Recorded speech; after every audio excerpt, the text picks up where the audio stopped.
Welcome to episode 10 of the Arctic Crafts podcast.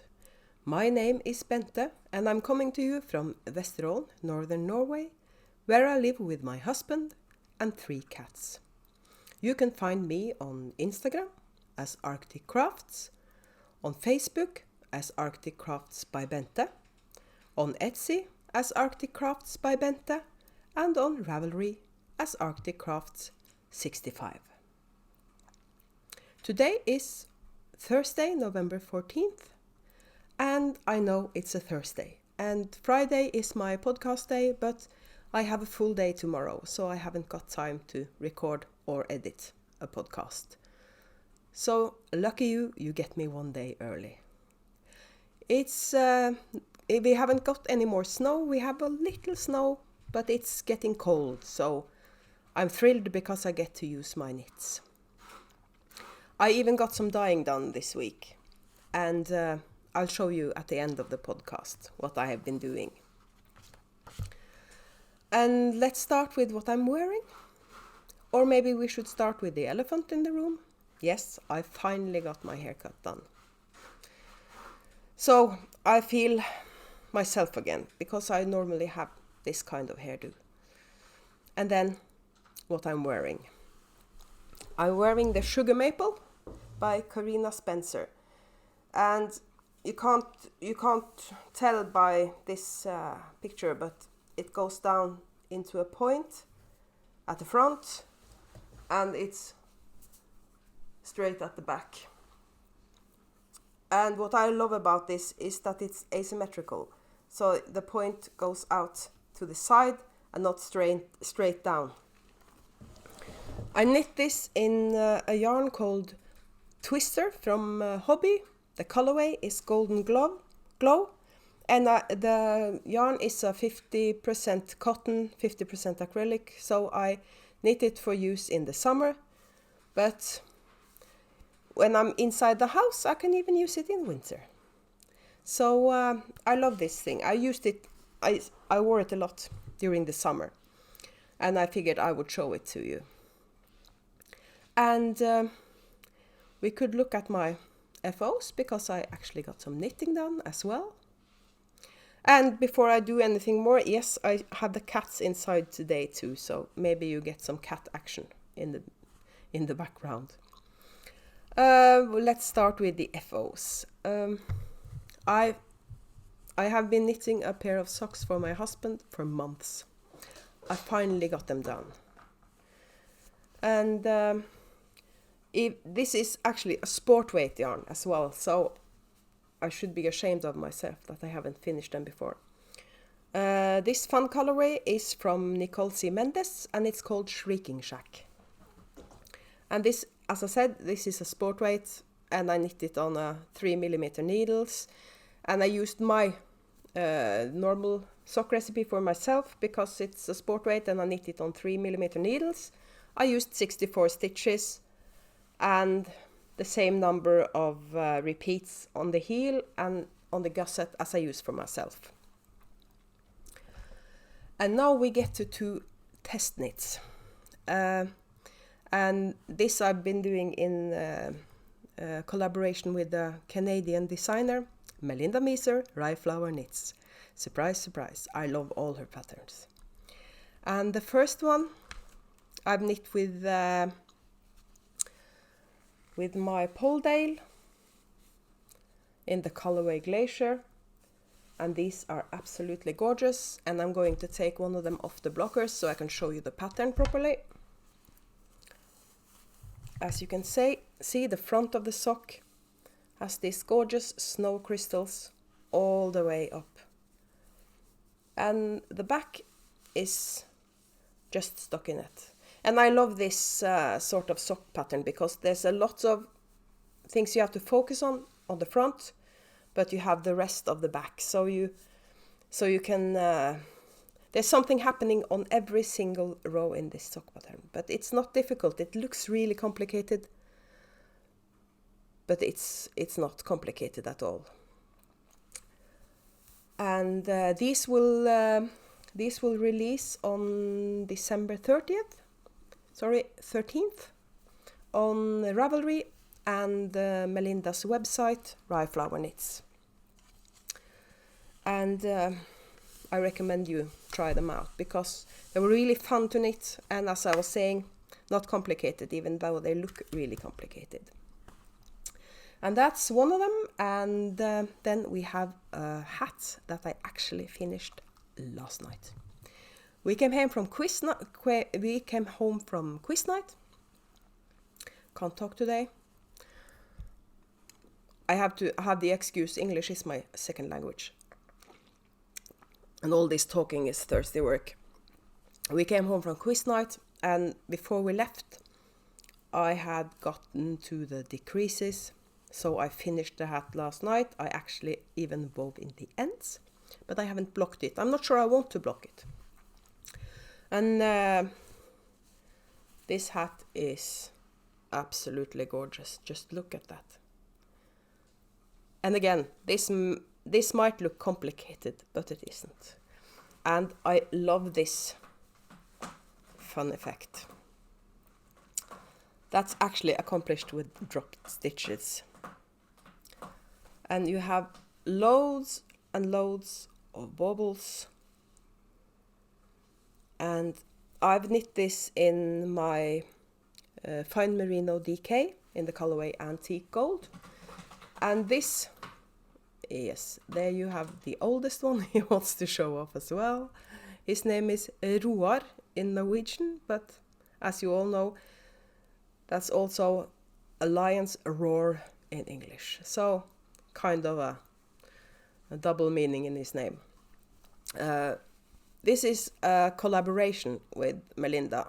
She also knit this in my fine merino DK, but in a different colorway. And this is releasing on December 20th on Ravelry and her website RHYFLOWER Knits. And because this hat fits me perfectly and I really love it, this is my hat. This is not going to be a sample. I'm going to use this hat. And I'm not going to put it on now to show you for obvious reasons. I wouldn't look particularly good afterwards. So that's my FOs. And even though you could call this obligation knitting or work knitting, I love doing this because it was great fun. I really love patterns that that challenge me a bit. And those are my FOs. So maybe we should look at what I'm working on. I'm only showing you what I'm actively working on. I have more whips, trust me, but these are the things I've been working on the last week. And again, you remember this one? That's my Christmas bag from Busy Pottering. And I am working on a pair of socks in my own Christmas colorway, Deck the Halls. And as you can see, I haven't finished those yet. I was thinking, should I finish the socks or should I finish the hat before the podcast? I decided on the hat. And this is also a RHYFLOWER Knits pattern, again. And the pattern is called Past the Maple Syrup. And I think I want to try this pattern on a self-striping because I think it would look really good on self-striping. And I'm struggling with the focus. You'll just have to live with that, I think. And you can see better what the yarn looks like on the back of the sock. And I've used the sock set with the green mini. And that's that one. And I'm going to show you another one. Just drop that on the floor. And this is another Christmas bag from Busy Pottering. And this is a Christmas present from my youngest son. For my youngest son, not from my youngest son. As I was saying, difficult, this talking bit. And I almost dropped a stitch. This is really difficult to tell, but it's a seed stitch, or is it moss stitch pattern? In Norwegian it's called perlestrikk, so you know, just so you know. And that gorgeous skeleton progress keeper is from my good friend Sue in Canada, Crafty 97.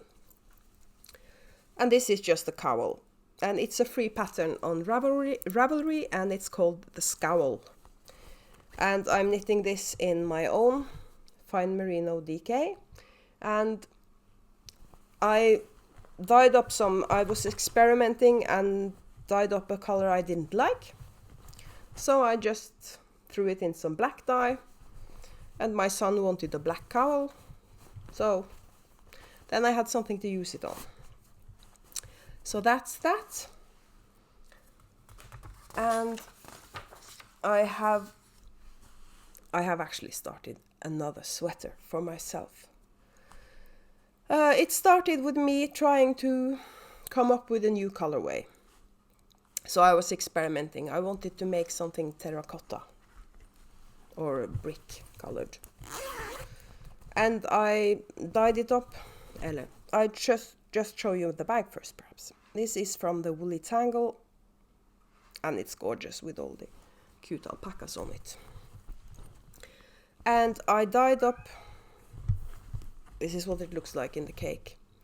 And I wasn't quite satisfied with the color, but it was a really pretty color. But I thought, it's a bit too light. Maybe I should use this. Yeah, you can hear him? I guess you can hear him.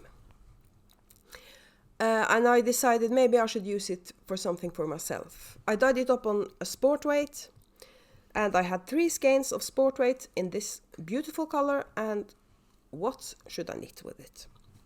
And then I remembered that JAQUELINE CIESLAK just released a long sleeve version of her Rift pullover. I wanted to knit the Rift when she released it, but it was short sleeved, and I wanted something with long sleeves, and she just released it with long sleeves. So I decided to knit the Rift for myself. Some selfish knitting there. And I haven't gotten that far. It's a high-low hem, and it has this fun detail in the sides. And you have to purl through the back loop. And you have to do that on the ribbing as well. You don't have to, I guess, but because I decided you had to in the sides to get this effect, I had to do it all the way. And as you can see, I haven't gotten that far yet. This is knit on 5mm needles, and as I was saying, in my sport weight. And this color is a one of a kind, because I decided I wanted to tweak it a bit before I put it in the shop. And I have, and you'll get to see it at the end when I show you what's going into the shop. And that's the knitting I have been doing the last week. I'm still doing that entrepreneur course, and tomorrow is the big day because we're going to do a pitch and try to win some prize money. And that's why I can't podcast tomorrow, but have to do it today. I've been working on my pitch, and I'm going to try it on my husband tonight. And because he's a teacher, he probably knows a bit about presentations, I hope, so he can give me some pointers. But the last week has also been a good week when it comes to mail. So let's just jump into the show and tell. The first thing I'm going to talk about, I actually can't show you as such, because I actually won something. I won a pattern prize. There's this really fun podcast from Canada called Faking Sanity. And the 2 ladies in Dawson Creek, BC, and they have this really, really nice podcast. They have a really good vibe, let's call it that. And they make me laugh every time I watch them. So you should check out the Faking Sanity podcast. And they had this knit-along.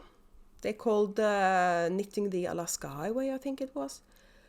And they just added up the meters to kilometers. And I won one of their pattern prizes. And I'm really sorry, but Severus Snape is having one of those days. I think he understands that when I put up the lights and the microphone and get ready to podcast, he can make a lot of noise. And now he's sitting on top of my printer. I'm so sorry. I probably should just call him my co-host. But the pattern prize, as I was saying, I won a pattern. I could choose my own pattern on Ravelry, and I chose the Garden Gate sweater by Jennifer Steingass. And the main reason for choosing that sweater is that one of my customers tagged me in a picture on Instagram. She was knitting the Garden Gate, and she was using her own hand spun.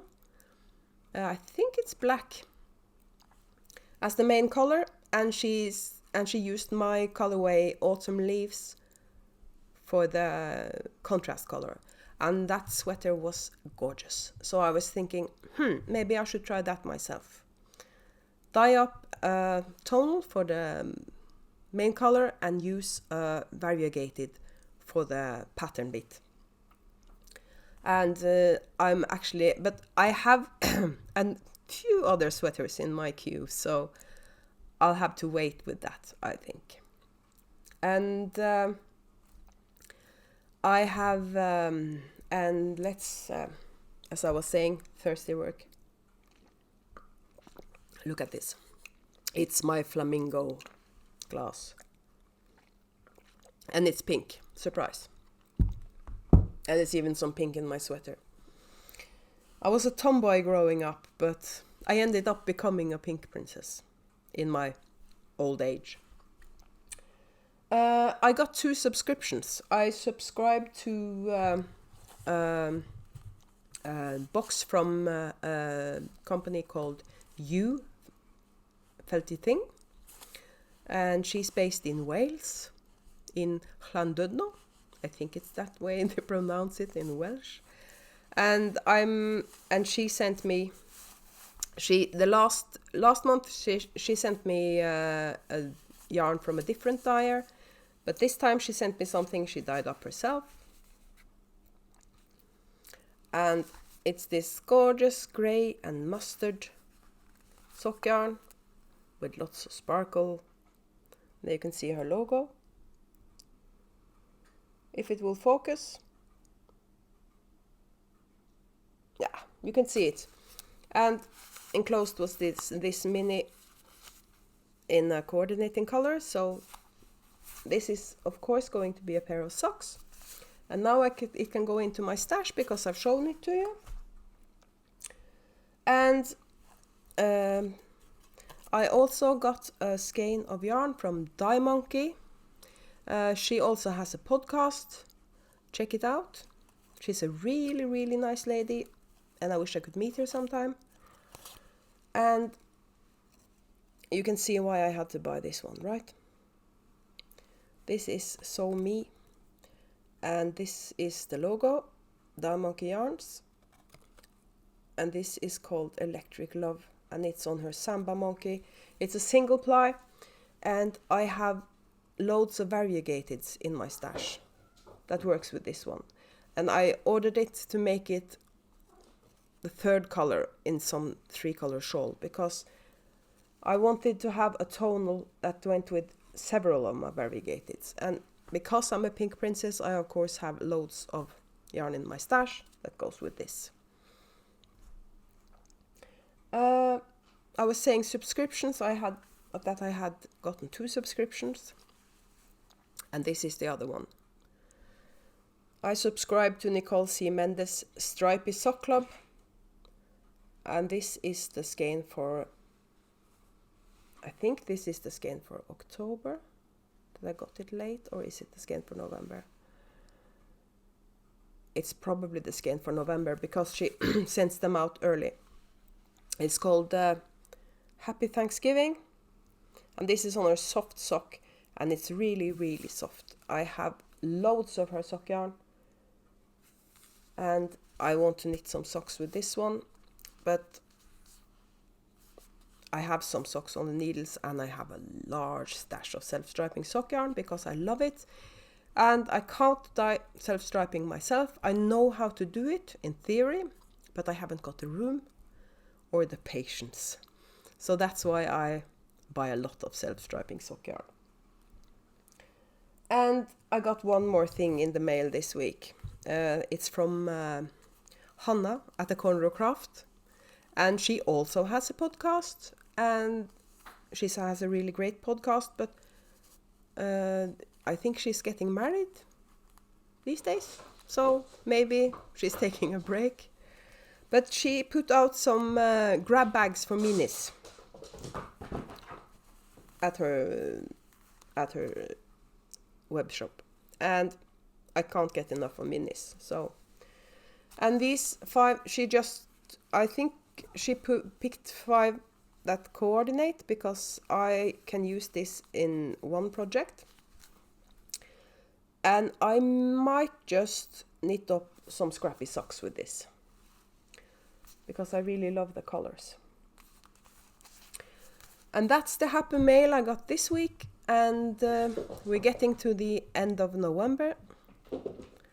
Kitty action in the background. We're getting close to the end of November, and I'm looking forward to my advent calendar from Norah George. And there's a cowl with it called the Snowdrift, and I have no idea what it looks like.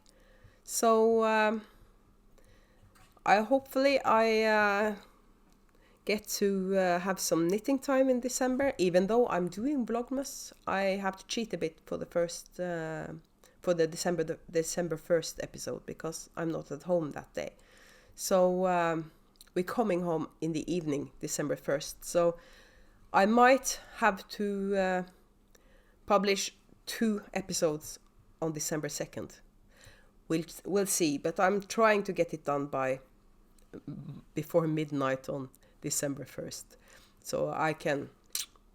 It's my first Vlogmas, so I'm trying to do it the right way.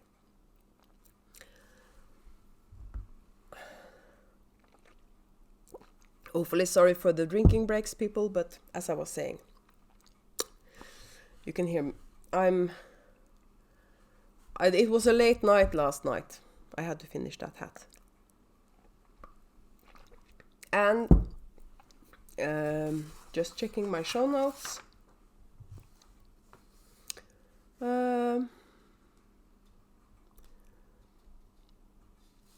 That's about it. Dream knitting, maybe, because I have a lot of sweaters on the needles, and even more sweaters that I want to knit. I'm picturing 2020 to be my year of the garment. After I started dyeing my own yarn, I have all these ideas of colorways that I want to try out, in sweaters. I don't count socks as whips, almost, because I knit a lot of socks. I knit too many socks, to be honest with you. I knit socks all the time, and I'm not sure what I should do with all the socks I'm knitting. But next year, I'm not going to make a list like a make 9 list or something. I just want to knit a lot of sweaters next year. I hope to finish the Rift pullover before Christmas. And my East Coast Girl is hibernating. That's the East Coast Girl by Vera Valimaki. And that's hibernating, but hopefully I can get that one done as well. And I'm trying not to cast on any new sweaters before at least one of those 2 are done. And from next week on, I'll have more or less normal working weeks. So I can get a lot of dyeing done, hopefully. So I can get the shop stocked up and ready for any Christmas shopping. not necessarily Christmas yarn, but if people want to gift yarn for Christmas or anything, I'm going to have the shop stocked up. And I'm going to finish with showing you what I have been dyeing this week. I have been dyeing up more Deck the Halls. I've dyed one more of these. It's a set with 100 gram of the main color and 1 mini skein of each of the contrasting colors. And I as well we have dyed up more of the 50 plus 20 sock sets in both the green and the red contrasting color. I have several of those going into the shop on Sunday. And I have dyed up more of the color I used for the socks, the Winter Wonderland socks. It's my Glacier colorway. It's a really, really soft, I'm not sure I can call this a mint green. And this one is dyed up on the Corriedale. And I have been dyeing up more Midnight Sun. This is also on the Corriedale. It looks a bit different than the one I dyed up on the POLDALE, because the Corriedale takes the color in a different way. So the colors are more muted and they flow more into each other on the Corriedale. And it looks even more muted in this light. It's a bit more vibrant in real life. And when I dyed up the Midnight Sun, I had some of the yellow and red and orange left afterwards. So I dyed up a cleanup skein. This is on worsted. And this will make a really nice hat, I think, for somebody. And then we get to the tweaked version of the color I use for my rift. And now I'm satisfied with it. And this color I'm calling Brickyard. It's a tonal brick red color with speckles of black and red. And now it looks like I pictured it would look. And when I dyed up this, when I dyed up the yarn for the rift pullover, that's when it happened. This was a successful dye. When I dyed up the yarn for the rift, I had trouble exhausting all the orange in the water, because that's one of the reasons I didn't like that color, because the color broke on me. So I had lots of orange in the water. And then I just gave up and removed the sport weight, and I threw in a merino fingering to absorb all the orange. And then I speckled it with different colors afterwards. So this is a one skein wonder. One of a kind, never to happen again. This is a mop-up skein, but it will make a really nice one skein shawl or something. So it's also going into the shop. And I think that's about it for this time. I'm going to keep on working on my pitch and get some more knitting done today. And really looking forward to tomorrow afternoon, when all the stress of the pitch and the course and everything is finished. And then I can relax and have a nice weekend, hopefully. I hope you have a nice weekend. And if this is your first time watching this podcast, I hope you come back and subscribe. And to all your returning viewers, thank you for keeping up with me and bearing with me, I should say. And till I meet you next time, have a nice weekend and goodbye.